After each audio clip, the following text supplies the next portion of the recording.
Այս նախագծի քննարկմանը կոնկրետ ես տևական ժամանակ մասնակցություն հանձնաժողովի նիստերին կարծում եմ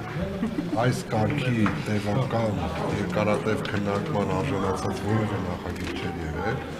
եւ սա խոսում է հենց նախագծի զգայունության, հանրային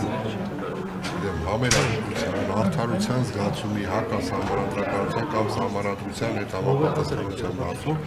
ես հստակ ներկայացնում եմ Հայաստանի Հանրապետության կառավարության որոնք նաև թեև այդտեղ որակում դրվեց, որ հստակ չէր, միգուցե ընդունելի չէր, բայց հստակ ես ներկայացրել եմ Հայաստանի Հանրապետության կառավարության դիրքորոշումը առայն, որ բայց դուք խնդիրներ չեք տեսնում, ասեց, որ նախագիծը չի անցել քվեարկության արդյունքները սխալ էին հաշվարկել, եւ ձեզ ներսահրավիրում կներեք, որ ասի, որ չի անցել։ Համարեք, չեմ ասում հիմա։